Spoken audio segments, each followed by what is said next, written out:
Buenas noches con todos.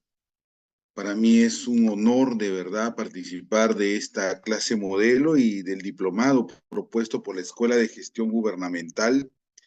Una experiencia muy interesante que realmente para aquellos que nos gusta la gestión pública, como una oportunidad de poder compartir lo poco que conocemos para mejorar nuestra realidad problemática, porque realmente la gestión pública en el Perú es un verdadero problema.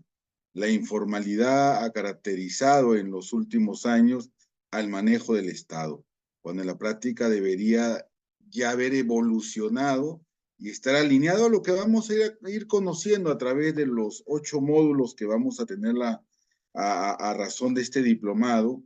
Ya deberíamos estar activados en el tema de la modernización del Estado, ya deberíamos realmente tener los suficientes filtros a la hora de las contrataciones, ya deberíamos haber aplicado lo que es el modelo de integridad que tanta falta hace en lo que es la gestión pública en el Perú.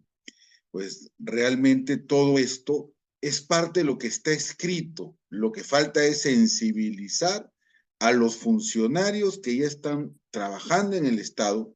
Particularmente yo soy muy reacio a hablar de funcionarios públicos.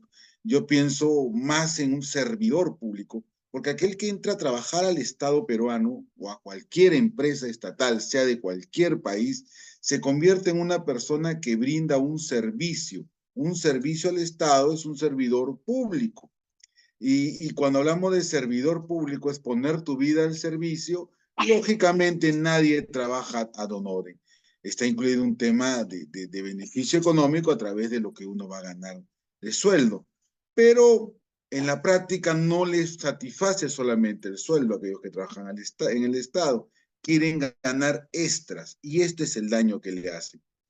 Quien les habla es el doctor en Gestión Pública y Gobernabilidad, Nelson Carlos Andrés Torres Valdarezo.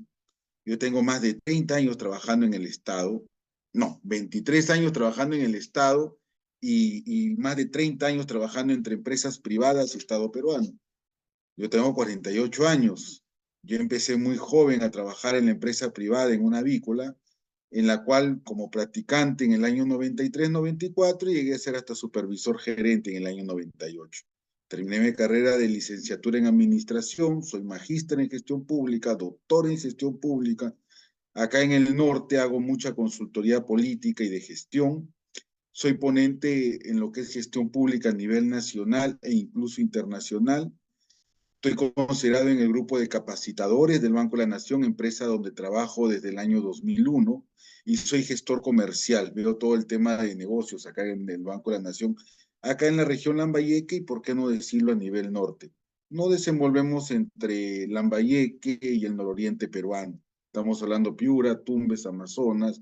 Llegamos incluso a trabajar en la zona de San Martín. Pero vamos conociendo un poco a lo que nos asiste, ¿no? Nosotros estamos trabajando un poquito el tema del Estado, el Estado, aquello que a veces nosotros lo vemos y lo menospreciamos y no nos sentimos orgullosos, no entendemos la grandeza de tener un Estado como el peruano. El Estado es la organización política de una nación, es una estructura de poder que se asienta sobre un determinado territorio y población. Ya quisiera cualquier país en el mundo manejar el tipo de territorio que maneja el Perú, que realmente no lo hemos logrado dimensionar.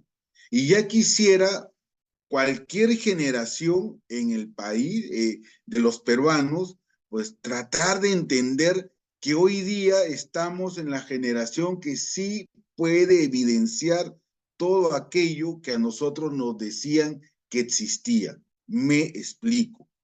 Cuando nosotros éramos jóvenes, nos hablaban de que Machu Picchu era la octava maravilla del mundo. ¿Cuántos de nosotros hemos ido a buscar diferentes libros, hemos investigado y nos dábamos con la sorpresa que no había nada que evidenciara que Machu Picchu era la octava maravilla del mundo? Hoy día, desde el 7 de julio del 2007, podemos hablar de un Machu Picchu como maravilla del mundo. Podemos hablar de que ya se evidencia que la Amazonía peruana y el río Amazonas son parte de las maravillas naturales. y seguiríamos hablando de nuestra riqueza pesquera, seguiríamos hablando, ¿quién no habrá escuchado en algún momento el lugar más rico para comer es el Perú? Hoy día ya hay pruebas y evidencias que uno puede encontrar bibliografía o linkografía a través de lo que son los links que encontramos en Google o en los diferentes buscadores y nos damos con la sorpresa que estamos entre los 5 países donde mejor se come en el mundo. Esa es la bondad que podemos hablar ahorita, algo que no lo podíamos encontrar antes. Y esto es parte de ir entendiendo las inmensas posibilidades que tenemos como país. Hemos crecido y hemos sido un milagro económico, pero no lo entendemos. No entendemos que nos miraba el mundo en este presente milenio porque decían cómo un país tan informal puede crecer tanto. Pues sí se dio como país, pero no nos la hemos creído. El mundo sí creyó en el Perú, pero los peruanos no hemos creído en nosotros mismos. Y el Perú es un país que viene con una riqueza, no solamente lo que les estoy hablando, hablamos de riqueza minera, riqueza cultural. Partimos de un imperio incaico, de haber sido la capital del virreinato peruano. Todo Sudamérica bajaba su cabeza, inclinaba su cabeza para cuando era el Perú, la capital en Lima del virreinato peruano, que fue la partida de nacimiento a todo lo que significaba el virreinato en Sudamérica. Pero cuando hablamos de Estado desde el siglo XVI, el Estado ha sido conocido en diferentes configuraciones. Vamos a hablar de los estados autoritarios, estados absolutos, liberal, socialista, comunista, estado fascista, democrático. Constitucionalmente, la República del Perú declara como un estado democrático. Somos un estado democrático, aunque a veces esa democracia no nos lleve a tener los gobernantes que quisiéramos. Pero esa es la posibilidad que tenemos de nosotros como peruanos elegir, de empoderarnos, de poder sacar los mejores elementos para que sean autoridades. Hace poco estuvimos en una reunión acá en un coloquio y conversábamos con un grupo de participantes y me decían, profesor, ¿por qué no ponen filtros para las elecciones? Como hacen para poder nosotros acceder a un cargo público, donde manejan perfiles. También los vamos a conversar sobre los perfiles, vamos a hablar de la ley Servir. ¿Por qué no? ¿Por qué para ser alcalde no me piden, aunque sea estudios de administración o tener una carrera universitaria o tener una maestría? Sin embargo, para acceder a cualquier puesto de la universidad, hasta hay hasta algunos cargos que te piden doctorados.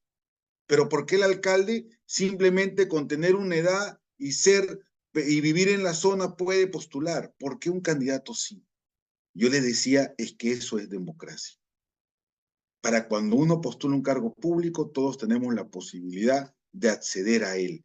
Y esto no se puede cambiar. Lo que tenemos que cambiar es la sensibilización de los ciudadanos para que ellos entiendan el gran poder que tienen. Nosotros tenemos un trabajo en pregrado muy simpático donde conversamos con los alumnos y les decimos, es el momento que ustedes se vuelvan seleccionadores de personal. Es el momento que ustedes comiencen al momento de que van a hacer una votación a revisar currículum, a revisar perfiles, a revisar antecedentes y después de hacerlo, recién emitir un voto para que su voto sea consciente. Así como los buscan y los seleccionan después de filtrarlos para un trabajo, pues tomen en consideración que nosotros damos trabajo por 5 años o por 4 años en gobiernos subnacionales y que esto debería ser mejor filtrado. Muchos ya lo han comenzado a hacer, se comienza a hacer réplicas, que esta experiencia que estamos teniendo a través de este conversatorio introductorio sea también para que ustedes repliquen y al momento de la selección digan, muchachos, ustedes sean seleccionadores de autoridades buenas. Cuando hablamos de las características del Estado peruano, es un Estado democrático porque lo hemos conversado. Es un Estado social porque porque es una democracia que debe beneficiar a todos. La idea es que a través del elemento social beneficia a todos los peruanos. Es un Según su constitución, nuestro Estado es independiente por ser autónomo, no depende de otro país. No somos un Estado federado, no somos un Estado que está alineado a otro país. De repente, económicamente, por las mismas coyunturas, podría hablarse de esto, ¿no? Que dependemos en algunos momentos, hemos dependido de los Estados Unidos. En la actualidad, económicamente, dependemos mucho de lo que es la economía china, aunque hoy día no me va a faltar algún comentario porque somos tan peruanos que no vemos el tema del viaje de nuestra presidenta a fortalecer lo que significan nuestras relaciones con China, que nos va a brindar a través del puerto de Chancay un tema de muy buenas exportaciones. Lo que nosotros vemos como ciudadanos es que la mujer ha viajado como una guachafada de pijama, que no ha sabido vestirse para irse, porque es así como nos manipulan. No analizamos, no revisamos. Y eso tenemos que ir cambiando. Y somos un Estado soberano. Posee un solo gobierno central y una sola constitución que tiene vigencia para todos los peruanos. Una constitución que de repente podemos renegar. La constitución del 93, no decir no, mejor era la del 79, no va a faltar alguien que va a decir que era mejor la del 33, y así vamos a comenzar a debatir. Pero lo real es que ahorita trabajamos con la constitución del 93 y los gobiernos que han llegado después de la Constitución 93 llegan quejándose, pero ninguno la cambia. Por ahí alguien está, alguien por ahí está con el audio abierto. Ya le hemos hablado el tema de que somos un Estado unitario, ya que somos único, indivisibles, es un Estado representativo porque el pueblo elige a sus autoridades. Elijamos bien, elijamos a, a los 130 congresistas y próximamente también vamos a tener senadores y vamos a tener diputados, pues elijámoslos bien y estamos descentralizados.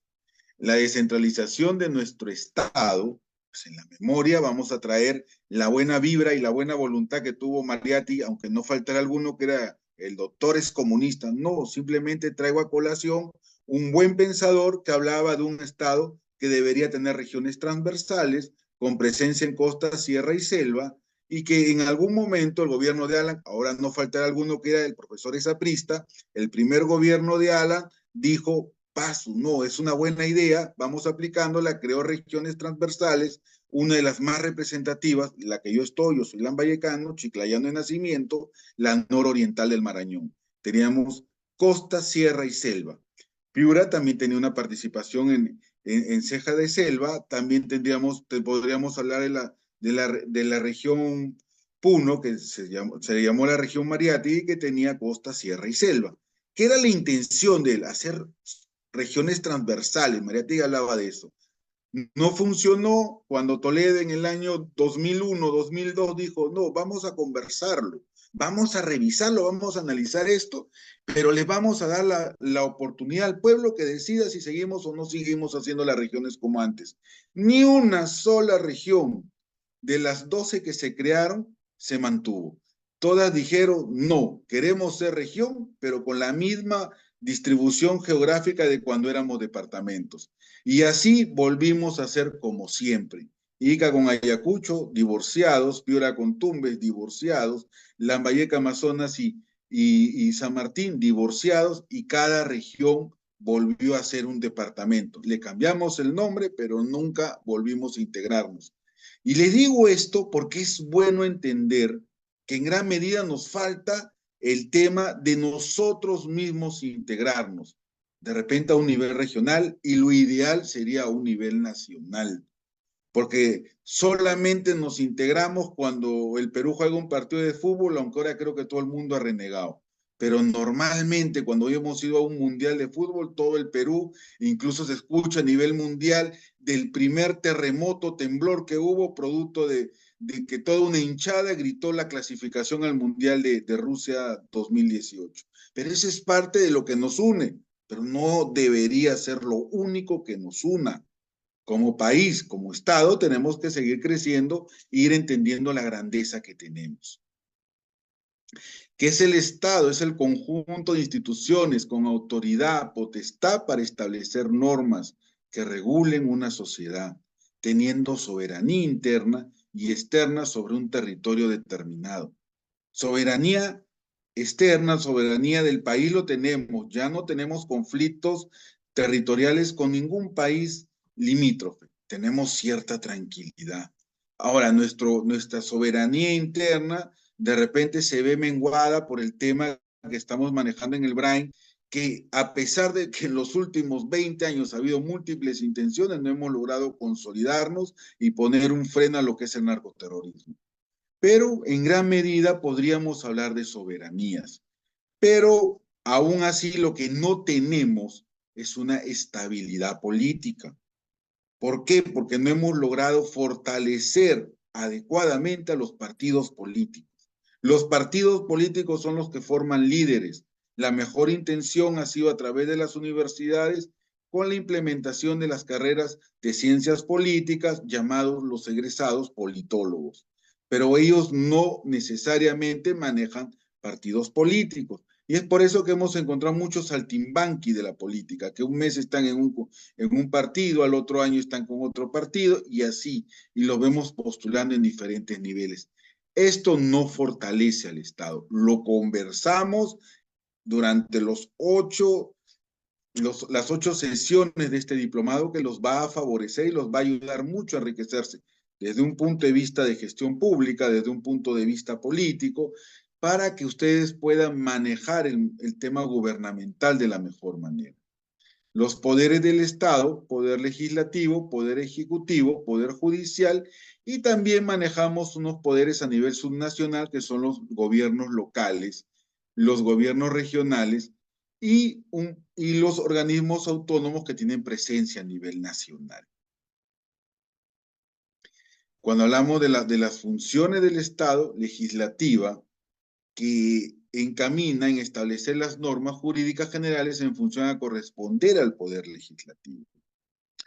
Cuando hablamos del poder legislativo, cuando hablamos de normas legislativas, las personas que asuman una responsabilidad como congresista para generar leyes tienen que entender sus limitaciones, no intervenir en lo que es presupuesto del Estado.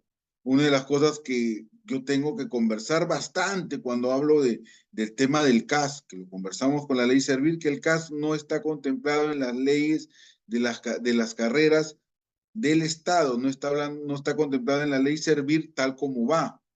¿Y qué sucede? Cuando uno ve a un CAS, está con plazo indefinido. Y cuando normalmente entendemos contrato indefinido y no contrato a plazo indeterminado o a plazo indefinido. Y me preguntaba un alumno, ¿y qué tiene que ver eso, profesor? Lamentablemente, la ley la da el Congreso, el gobierno central la observa, la regresa al Congreso, finalmente el Congreso insiste, van hasta el Tribunal Constitucional y el Tribunal Constitucional falla a favor de que se maneje el tema de la estabilidad laboral para los CAS.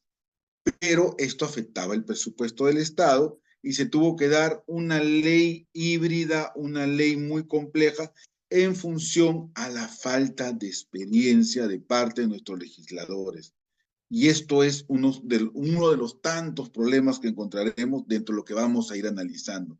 El Estado maneja una función administrativa encaminada a regular la actividad concreta y tutelar del Estado bajo el orden jurídico. Está en función, le corresponde al Poder Ejecutivo, nuestro presidente de la República. Bueno, ahora nuestra presidenta de la República. Una función jurisdiccional activa del Estado encaminar a resolver controversias, constituir o declarar el derecho. Esta función corresponde al Poder Judicial. El Estado tiene prioridades. Nuestro Estado tiene, lógicamente, estamos hablando de la prioridad más valedera, reducir la pobreza. No faltan algunos que son los antibonos, no falta algunos que son los antiprogramas sociales, pero no se imaginan todo lo que beneficia como país el tema de la implementación y pago de bonos.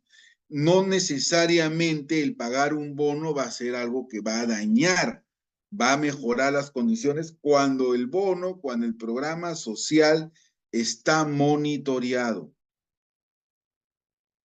Profesores asistencialistas, no necesariamente.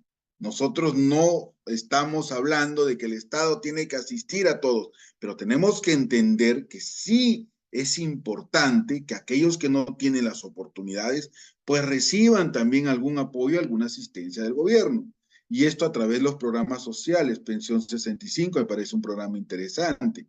Beca 18, estoy viendo muchos jóvenes que están egresando y esto va a dar un cierto refresco a lo que son los profesionales en el Perú, gente que de verdad de condiciones muy humildes han accedido a estudiar en buenas universidades. El programa Contigo, el programa de Juntos, son programas que son monitoreados a través del Ministerio de Inclusión. Lamentablemente, los bonos durante el tema de pandemia han hecho de que se confunda y crean que la oportunidad que el Estado sea Papá Noel, disculpando la expresión, y comience a regalar dinero, dinero. Eso sin control, sin un buen manejo, nos genera una dependencia de la población que termina generando una dependencia política porque no hay un tema técnico. Debemos velar por la seguridad ciudadana como Estado, suministrar servicios básicos, proceso de descentralización, ya se lo he conversado. Lamentablemente en el Perú somos muy egoístas, muy centralistas, desconcentramos, no descentralizamos. Las oficinas, tienes acceso a la oficina de algún ente del Estado en tu provincia, pero todo está centralizado en Lima. Genera un empleo productivo, realizar atenciones de carácter social, promover la inversión, el ahorro y proteger al consumidor y al medio ambiente, entre tantas funciones.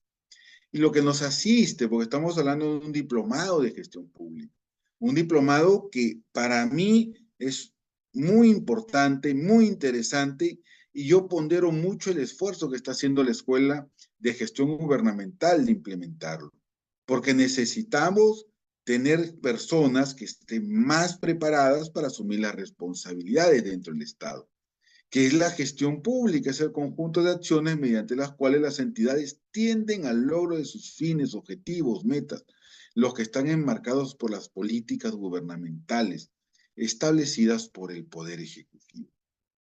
La amplitud de los temas que involucra es compleja y se encuentra sujeta a los intereses y juicios de los ciudadanos. Un país como el nuestro es muy difícil de manejar. Las idiosincrasias son muy complejas. Michiclayo es una ciudad que está adoleciendo y sufriendo mucho por un tema de las autoridades que hemos tenido.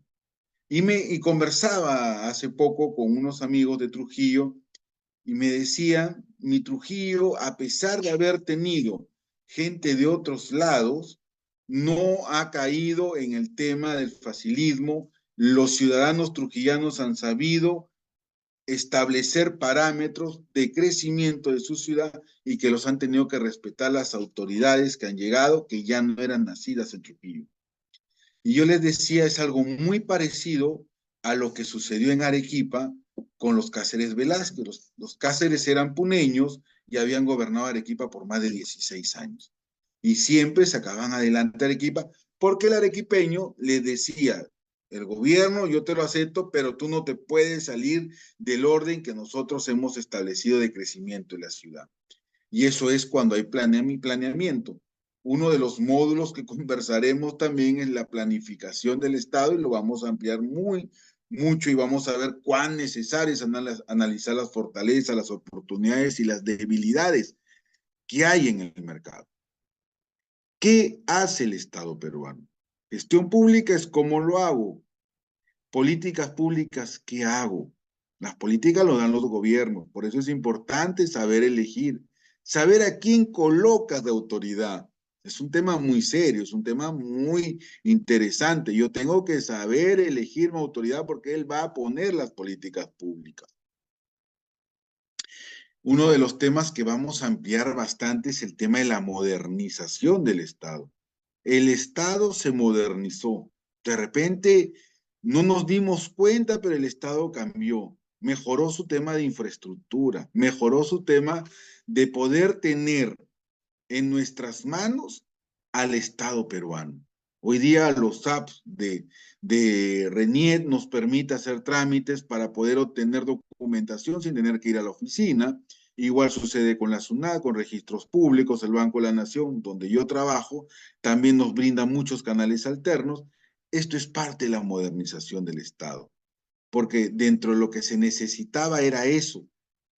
Y no lo hemos dimensionado porque muchas de las personas que trabajan en el Estado no han sabido transmitir el crecimiento del país. Nosotros hemos tenido en alguna oportunidad la suerte de conversar con personajes de Trujillo, de Chile, de Bolivia, de Colombia, y nos decían, hay modelos que ustedes han aplicado como Estado que nosotros hemos replicado. En el tema de nosotros como Banco de la Nación, han copiado el modelo de lo que es el tema de préstamos multired, préstamos a trabajadores del Estado, porque ellos dicen es un tema de recuperación. La banca comercial copió el modelo de cargar a cuentas y recuperar el dinero, y nace en el Estado peruano. Eso es parte de lo que nosotros hemos ido modernizando. Esta reforma del Estado es el conjunto de modificaciones de ámbito legal, institucional, operacional, que permitan al Estado transformarse para adecuarse a una nueva realidad social, económica, política y cultural. El quédate en casa que sufrimos durante 2 años, porque realmente fueron 2 años de pandemia, luego ya poco a poco hemos ido acostumbrando de nuevo a la normalidad, pero esos 2 años, el quédate en casa, abrió que las personas comenzaran a usar los aplicativos, algo que no se daba antes. Comenzaron a entender que podías hacer transferencia de dinero en cuentas, comenzaron a entender que podían pagar sus impuestos desde la casa, y eso era importante. Ámbito de reforma del Estado, cambio de la estructura, nueva y mejor manera de hacer las cosas, componentes políticos y técnicos. Cuando hablamos de Estado, tenemos que entender que hay mucha política de por medio, porque la elección es política y tenemos que saber conjugar políticos con técnicos que puedan asumir la responsabilidad de sacar adelante el país. La modernización del Estado es el conjunto de procesos para asegurar la adaptación constante y sostenida del funcionamiento del Estado. El ámbito de modernización del Estado es cambio en el funcionamiento, requiere un constante seguimiento, monitoreo. Y ahora ya hablamos de presupuesto por resultado, ya hablamos del tema de ver cómo va ejecutándose el gasto, ya hablamos del tema de perfiles para los puestos, algo que no se manejaba hace 20, 25 años. Antes llegaba cualquier candidato a ser autoridad y podía poner a cualquier persona a trabajar a su lado y nadie le iba a imputar nada porque decían, es tu derecho, tú fuiste elegido. Ahora no puedes. Y han habido casos de vacancias porque han colocado personas que no han cumplido con el perfil requerido. La evolución y tendencia en la gestión pública. La gestión pública ha evolucionado desde el modelo burocrático basado en la fragmentación de tareas y la subordinación hasta el concepto de nuevas ideas relacionadas a la orientación de una gestión bajo un enfoque de resultados. ¿Para quién quiere resultados del Estado? Para los ciudadanos. La razón de ser de cualquier servidor público es el ciudadano, comprometerse a mejorarle sus condiciones de vida, su calidad de vida. Algo muy distinto a la época de cuando había el modelo burocrático.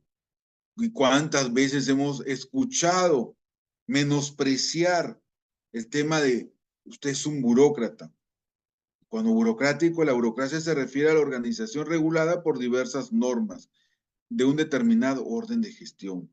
Exigencias legales, racionalización eran sus características, formalidad, jerarquía de autoridad. Estamos avanzando porque todo esto, como les digo, va a ser ampliado. Estamos hablando de 8 sesiones en un solo mes. Eso es lo que me ha gustado, porque no es un diplomado largo, es un diplomado rápido, ágil, que les va a permitir a ustedes adquirir el conocimiento para desempeñarse mejor. Cuando hablamos de gestión pública por resultados, ¿resultado para quién? Ya se los he dicho, para los ciudadanos. La gestión pública está orientada a resultados al servicio del ciudadano, en el marco de la política de modernización y descentralización. Busca la dirección integrada y efectiva de procesos en la generación de valor público, buscando asegurar la máxima eficacia y eficiencia en el logro de objetivos y la mejora continua de las instituciones. Palabritas que las escuchamos, pero a veces no las entendemos, eficacia y eficiencia. Cuando hablamos de eficacia, oportunidad, que las cosas lleguen en el momento justo. Y eficiencia es el manejo adecuado de los recursos ¿Para qué? Para que también llegue en el momento justo, pero no con un gasto alto. Cuando buscamos eficacia, muchos aprovechan el tema, y lo deben haber escuchado, de los estados de emergencia. Como sucedió acá en el norte con el fenómeno del Niño, como sucedió el 2007 con el terremoto de Pisco, como sucedió con lo más recordado inmediato que ha sido el tema de la pandemia. Pero que te den la oportunidad de comprar rápido no significa que te vas a aprovechar. Muy triste, hemos visto casos de corrupción durante la pandemia, los conversaremos. Prioriza los resultados sobre procedimientos, propiciando la transparencia. Cuando hablamos de resultados, cuando hablamos de gestión pública por resultados, una de las características es el establecimiento de objetivos claros. Ahora hablamos de un Estado con objetivos articulados a nivel sectorial, como territorial, nacional, regional o local. Hablamos de formular presupuestos en función a objetivos propuestos. Cuando tú tienes un objetivo, tienes un planeamiento y no tienes un presupuesto, no es más que un sueño. Familia, nos vamos todos a Estados Unidos. Papá, pero si no tienes trabajo, papá, no tienes ahorros, estás soñando. Vamos a construir un tren metropolitano en Chiclayo. Sigo con mi regionalismo y ciudadano, pero si no existe la posibilidad ni el presupuesto en la municipalidad ni el gobierno regional para hacerlo. Eso es parte de lo que es sueños, pero cuando tú presupuestas y planificas, ya estás hablando de cosas reales. Y si a esta planificación y a esta ejecución lo haces midiendo resultados, pues lógicamente vas a tener un presupuesto por resultados. Cambio direccional en la gestión pública, cuando hablamos de modernización, el Estado que queremos, eficiente, transparente, inclusivo, unitario y moderno. Cuando hablamos de inclusivo, por poner un ejemplo de estos 5 temas que los ampliaremos después, garantiza los derechos y la igualdad de oportunidades para todos los ciudadanos. Pero un ser inclusivo, no desde yo lo tengo que explicar de una manera clara, no desde un punto de vista sexual, como quieren confundir a los ciudadanos, sino de un tema de aquellos que no tienen las mismas oportunidades que nosotros, de repente por un accidente, de repente por un problema de nacimiento. Entonces hay que incluirlos o porque tuvieron mayor edad, adquirieron más años. Entonces tenemos que ser inclusivos con el adulto mayor, tenemos que ser inclusivos con los minusválidos, tenemos que ser inclusivos con aquellos hermanos que tienen un problema de autismo, por hacer ejemplos.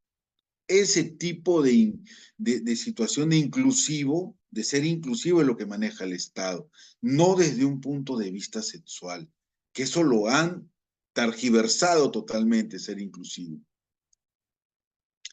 Cuando hablamos de planeamiento estratégico, planificar las cosas, proceso mediante el cual a través de un análisis de la situación actual permite orientar la forma de decisiones a futuro, ser prospectivo. ¿Cómo sucederían después las cosas?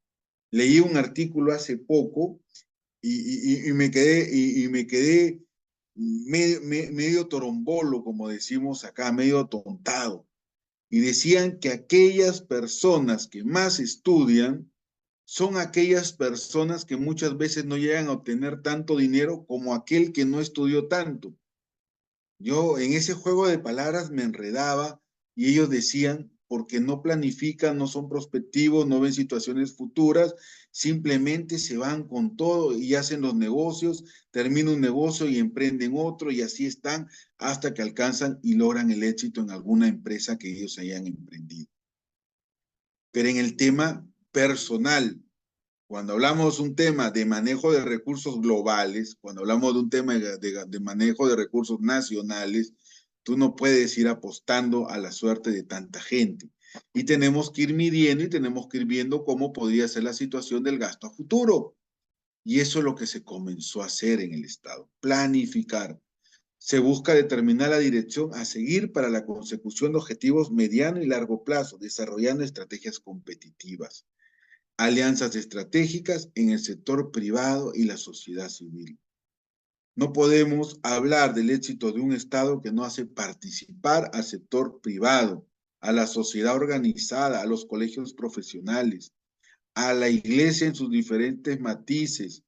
Nosotros somos un Estado laico, que bien es cierto, predomina la religión católica, pero existen religiones que somos hermanos en Cristo, también hay que incluirlas y hacerlos participar, que aporten ideas. No estoy con esto diciendo que vamos a hacer un Estado al estilo musulmán, no, no estamos hablando de un Estado religioso, pero estamos hablando que todos tienen que ir sumando al desarrollo del país.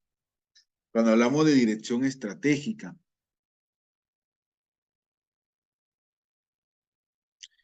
buscar alinear a los esfuerzos organizados.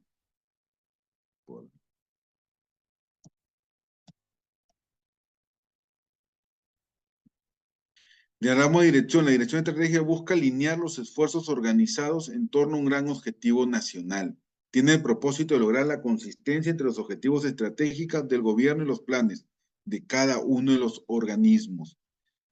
Alinear los esfuerzos de la organización en torno a un gran objetivo institucional. Buscar el tema ya de los objetivos claros dentro del Estado. Cuando hablamos de planeamiento, hablamos de generar información para la toma de decisiones, objetivos estratégicos establecidos. Debe dar dirección, debe tomar la entidad en una forma de sus mandatos legales. Base para diseñar la estructura organizacional, planificar las políticas del Estado, que busca en su máximo nivel hablar de buscar el bienestar ciudadano, la apuesta hacia el 2030. Ya hablamos, mucho criticaban, la vez pasada tuve una reunión también en un coloquio de estos que nos manejamos de gestión pública, y decían que una de las cosas que más le preocupaban del centro de planeamiento nacional era que apostaban mucho a un tema a largo plazo y se olvidaban del tema a corto y mediano plazo. Y esto nos está llevando a tener un problema de crecimiento y manejo del país en cortoplacista. Porque realmente la sorpresa es de que no tenemos una inestabilidad económica, no tenemos problemas mayores en el tema del crecimiento del país. Los problemas que tenemos como país es una inestabilidad política, y esto tendríamos que ir cambiándola. Pero eso no lo contempló mucho el tema del planeamiento, porque estamos hablando del planeamiento hacia el 2030, donde se está buscando manejar un Estado democrático con equidad y justicia social, competitivo, un Estado eficiente y eficaz, transparente. No podemos hablar de planeamiento cuando no hablamos de análisis FODA, manejar el tema externo, manejar el tema interno. Esta palabrita FODA que empezó en los 80, se fue ampliando en los 90 y luego se ha manejado ya en todos los entes, sean privados o estatales, pues nos ayuda a entender cómo está la situación actual y cómo podemos estar a futuro. Yo les cuento a manera de anécdota. Yo cuando comencé a enseñar en la universidad, hablábamos del análisis FODA, conversamos con los alumnos y les dije, hagan un análisis FODA de ustedes mismos. ¿Cuáles son sus fortalezas? ¿Cuáles son sus debilidades? ¿Cómo ven las oportunidades que les presenta la carrera y cuáles ven las amenazas en el desarrollo de su carrera? Me presentaron digo, lo que van a hacer ustedes va a quedar en una exposición más que un tema grupal, va a ser face to face, ustedes conmigo nada más. Dos de ellos cambiaron de carrera porque se habían dado cuenta que su fortaleza les brindaba la oportunidad de aprender otras cosas, desempeñarse mejor en otras áreas.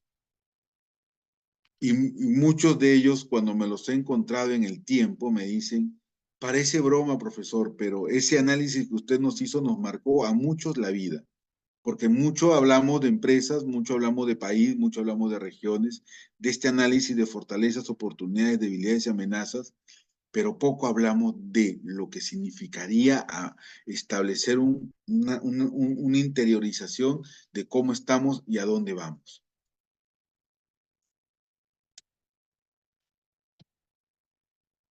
Cuando hablamos de estructura de un presupuesto del Estado, que lo vamos a conversar en el cuarto módulo, el presupuesto contiene el total de ingresos y gastos contemplados para el correspondiente año fiscal.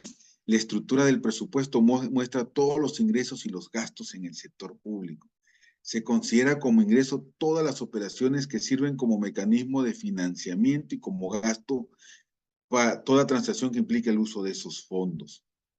Ingresa dinero, egresan. Con este dinero que recaudamos de diferentes formas, diferentes maneras, pago de impuestos, recaudación a través del tema de aduanas, pago de lo que es el tema de la explotación de nuestros recursos, del pago del canon que luego es redistribuido, pues nos permite manejar el gasto, manejar el tema para dar calidad de servicios como ente del Estado. Profesor, el Estado nunca da un buen servicio, muy relativo. No podemos ser absolutos en ese tema. Cuando hablamos de mejoras en los servicios, ya el profesor va a hablar del Banco de la Nación. Como él trabaja ahí, va a hablar que el banco mejoró. Sí, les podría hablar del Banco de la Nación, pero no lo voy a hacer.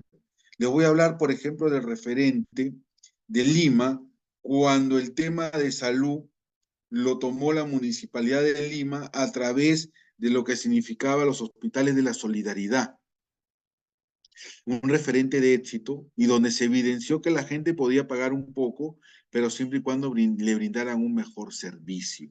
Un éxito total, rotundo en Lima que fue replicado a muchas ciudades del país. ¿Y cómo se manejó inicialmente? Con presupuesto de la municipalidad, con presupuesto público y se dio un buen servicio.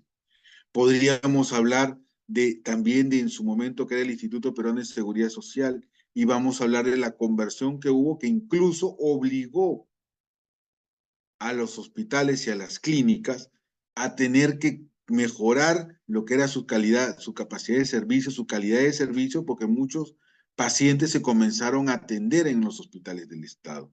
Podemos hablar del sistema de educación. Hoy día yo encuentro y converso con muchos profesores que tienen maestrías, que tienen doctorados, hablan 3, 4 idiomas, y realmente han hecho que los colegios, a diferencia de lo que eran hace 30 años, pues tengan coliseo, que los colegios tengan piscinas temperadas, que los colegios tengan canchas deportivas, que las aulas estén manejándose con un tema de pizarras que te permiten interactuar con los alumnos. Y esto es parte de lo que se maneja con un presupuesto y se apuesta a la modernización. Y hablar de las universidades, si no cumplías con los requisitos, pues SUNEDU no te daba el licenciamiento. Muchas han sufrido años para lograrlo. La Universidad de Ica González Prada y la Universidad de Lambayeque, la Universidad Nacional, las últimas, pero ya lo lograron. Cuando hablamos de presupuesto, ingresos, gastos en el sector público, programación económica financiera de carácter anual, ingresos del sector público, ingresos de naturaleza tributaria, no tributaria, financiamiento, etcétera. Lo pasamos rápido para que vayan más o menos captando ideas de todo lo que vamos a desarrollar en los 8 módulos. La modernización de la gestión pública, un Estado moderno capaz de garantizar acceso a bienes y servicios públicos de calidad. Buscar que tu ciudadano tenga un servicio de calidad de manera equitativa, oportuna, pertinente, permitiendo reducir las brechas sociales. El Perú ya había logrado retroceder la pobreza. Ya estábamos hablando de un crecimiento sostenido. Estamos ahorita volviendo a caer en algunos aspectos y algunos indicadores. Pues hay que retomar el crecimiento, hay que disminuir esa brecha. Que el que es pobre sienta que hay oportunidades para salir de la pobreza, pero no por un asistencialismo, sino porque se presenta a un Estado que te da y te tiende la mano para que tú puedas tener una buena alimentación. Programa Juntos Madres Solteras. Para que tú, habiéndote alimentado bien, teniendo una oportunidad dentro del mercado, pues puedas acceder a una beca, a un programa que te permita seguir estudiando, beca 18. Que te tranquilice el tema de la estabilidad de tu abuelito porque ya cumplió los 70 años y es el pensión 65. Ese es el tipo de forma de que se deben cerrar brechas sociales, potenciando, pero no politizando los programas sociales. Como resultado de un crecimiento desigual del país, ejerciendo con responsabilidad su rol promotor y desarrollo, que comprende la política nacional de modernización de la gestión pública. Es un proceso político técnico de transformación de actitudes y fortalecimiento de actitudes. Aptitudes con C, aptitudes con P. Profesor, ya me enredó, que no es lo mismo, no es lo mismo. Actitudes con C es lo que haces, actitudes con P es la capacidad que tú ya tienes a través de lo que tú puedes haber adquirido de conocimiento. Yo estoy apto para el puesto porque estoy preparado para hacerlo. Dentro de cuando ya ejerzo el puesto, pues hago las cosas de esta manera, genero actos con C. Y para generar esos actos, tengo que estar preparado con P. Ese es el concepto básico de por qué actitudes con C y por qué actitudes con P. Agilización de procesos, simplificación de procedimientos, sistemas funcionales, administrativos.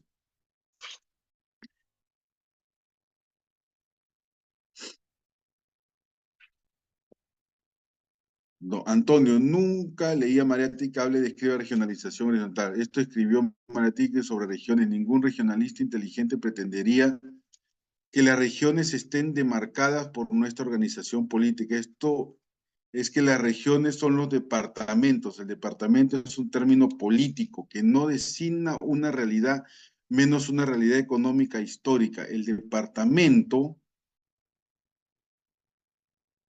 es un término político que no designa una realidad menos una unidad económica histórica. El departamento sobre todo es una convención que no corresponde. Estoy haciendo la participación, estoy leyendo la participación de Antonio de iPhone. No tengo el apellido, pero dice iPhone. El departamento es un término político que no designa una realidad, menos una unidad económica. El departamento, sobre todo, es una convención que no corresponde, sino a una necesidad o a un criterio funcional del centralismo. No concibe un regionalismo que condene abstractamente al régimen centralista sin objetar concretamente su peculiar división territorial, pero no de regiones horizontales, no las transversales, lo diría yo, pero bueno, básicamente sería cuestión de manejar un coloquio, una conversación más amplia, estimado Antonio. Respeto tu participación, le he leído, me parece interesante, sí, sí lo he leído yo, de repente voy a tener que buscar de la información y te la voy a alcanzar. Importante el tema de que con los dos manejamos el mismo concepto de la necesidad de descentralización. Hablamos de los departamentos, hablamos del tema de, yo creo que deberían integrarse, pero bueno, es muy amplio hablar de regionalización y conceptuarlo. Me encantaría tenerte como participante del diplomado. Mi estimado Antonio, no leo tu nombre porque leo iPhone de Antonio. Bienvenida a tu participación, así como lo hemos leído, lo de Antonio, bienvenido si alguien más quisiera opinar.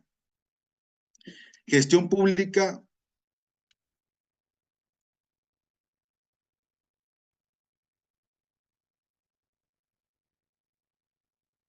claro, correcto, los 7 ensayos de la realidad, de la realidad peruana lo maneja. Ese es el cariño, mi estimado. Gracias, profe. ¿Cuál es tu nombre, mi estimado Antonio? Tu participación ha sido muy enriquecedora. Me encantaría conocer, bueno, tu nombre es Antonio, tu apellido y de dónde vienes.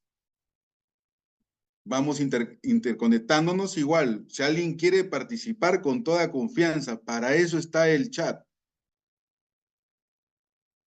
Cuando hablamos de un Estado orientado al ciudadano, hablamos de la gestión pública en los funcionarios públicos calificados, motivados, preocupados. Cuando hablamos de un Estado eficiente, uso racional de los recursos, buscando proveer a los ciudadanos que necesitan al menor costo posible. Cuando hablamos de un Estado unitario, descentralizado, satisface las necesidades de la población de manera integral, adecuándose a la heterogeneidad de las mismas. Cuando hablamos de un Estado transparente, que es lo que nos falta mucho, transparente, accesible a los ciudadanos, fomenta la participación ciudadana, integridad pública y rinde cuentas en su desempeño. Ya hablamos de un modelo de integridad implementado desde 2018, reaperturado el 2022, pero en la práctica no hemos evidenciado que esa integridad se haya dado a la plenitud. Bueno, ni siquiera como una buena voluntad. Garantiza los derechos de la igualdad de oportunidades, el Estado inclusivo. Esta es la nueva visión de un Estado moderno. Cuando hablamos cuál es la visión de la política, lograr un Estado moderno al servicio de las personas, orientar, articular e impulsar a todas las entidades públicas en el proceso de modernización hacia una gestión pública por resultados que impacte positivamente en el bienestar ciudadano, buscar impactar en el bienestar de los ciudadanos.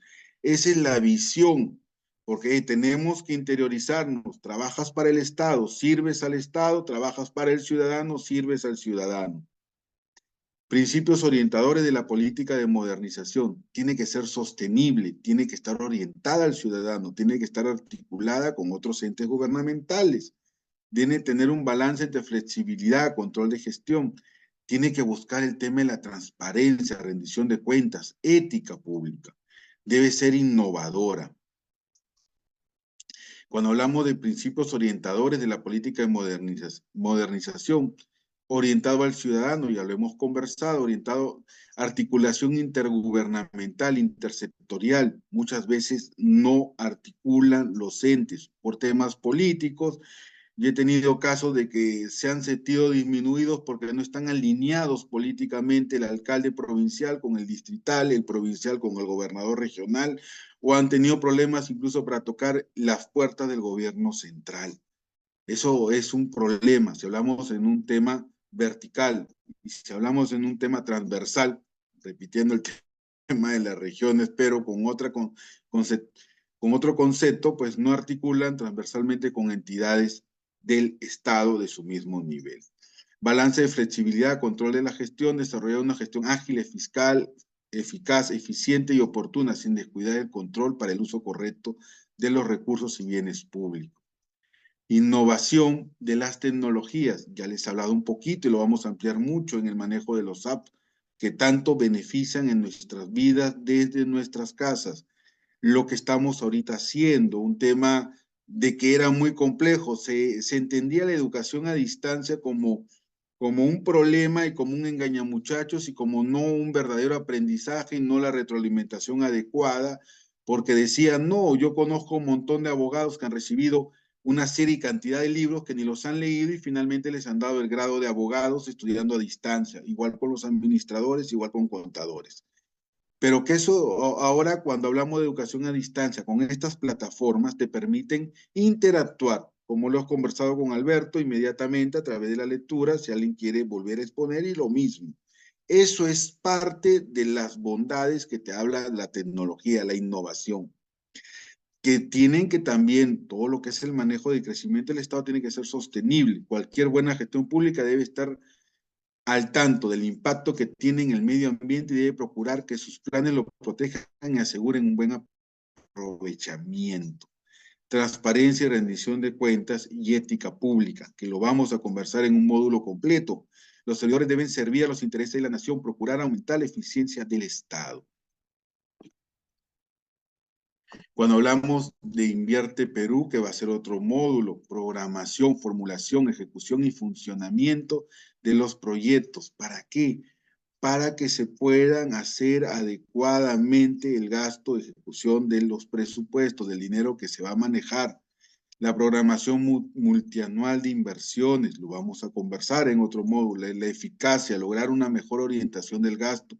La lógica se conceptualiza y dimensiona la necesidad de inversión, brechas, su importancia respecto a otras necesidades. Reducir una brecha de conectividad urbana en el ámbito geográfico, por ejemplo, nos planteaban acá.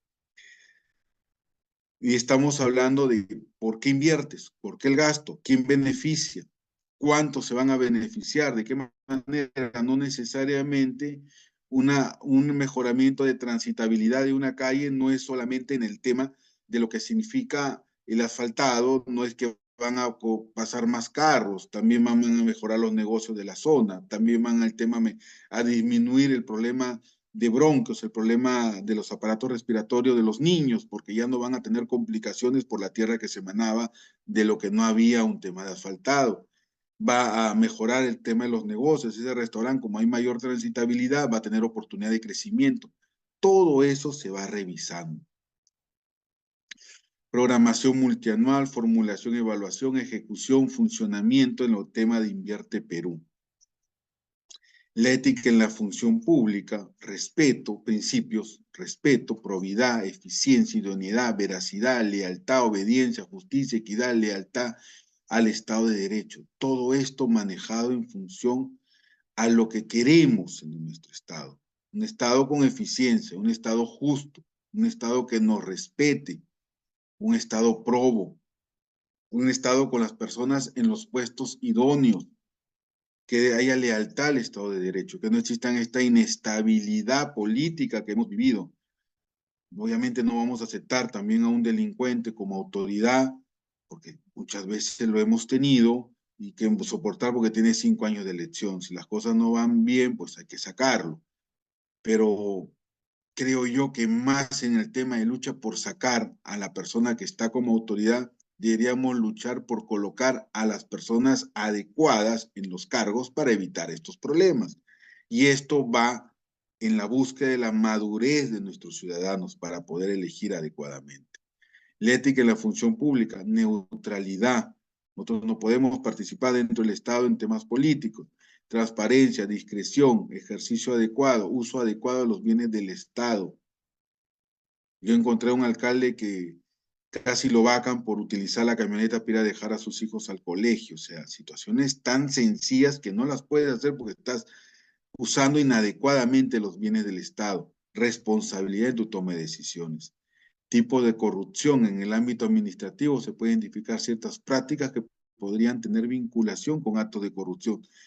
Doble remuneración del Estado. Solamente puedes cobrar un sueldo y una dieta. Y si eres docente, puedes darte el gusto de recibir el tema de tu sueldo y otro sueldo más en el trabajo que puedas ejercer también en el Estado. Eso sí te da facilidades. O dos veces, dos sueldos como docente, también te lo permite. El empleado público recibe simultáneamente remuneración de 2 o más entidades públicas. Nepotismo. El empleado público contrata a una persona por parentesco. Ventaja indebida. El empleado público procura o tiene beneficios económicos por los conocimientos que ya tiene mediante el uso de cargo de su influencia. Conflicto de intereses. Y esto lo vemos mucho cuando elegimos autoridades que tienen, por decir, constructoras. Lamentablemente se vuelve el tema de la puerta giratoria, donde yo soy quien da la buena pro y yo soy quien es el proveedor. Simplemente cambio el nombre y busco una persona de pantalla que sea mi testaferro para venderle al Estado. Como yo soy el alcalde, le voy a comprar a él, que es el que me va a dar el tema. Vamos a seguir manejando el tema del asfalto. Incumplimiento del deber de imparcialidad del empleado público. El empleado público en el ejercicio de su cargo favorece a las personas, partidos políticos, instituciones que las encuentran vinculados. Incumplimiento del deber de cautelar los bienes del Estado. Uso inadecuado de los bienes del Estado asignados para el desempeño de la función pública. Un cambio inicia con la voluntad de mejorar. Capacitarse es la mejor manera de poder hacer mejor las cosas. Esta es la oportunidad de incrementar tus conocimientos en gestión pública. Bienvenidos al diplomado. Espero contar con la participación de muchos de ustedes, encontrar a muchos Albertos participantes en el diplomado que puedan ser inquietos, que puedan aportar, que puedan cuestionar, porque esa es la idea, y juntos construir durante estos 8 módulos, pues, un diplomado que valga la pena, donde todos captemos nuevos conocimientos, todos aprendamos de todos. Lógicamente ahorita, porque es una clase modelo, no podemos hacer mucha participación, pero cuando ya hablamos de 2, 3 horas diarias, pues hablamos de un tema. Yo no soy de las personas mezquinas, si es quedarnos toda la noche y están ustedes de acuerdo, pues nos vamos de largo, no hay problema. El tema es que juntos podamos salir adelante. Muchísimas gracias.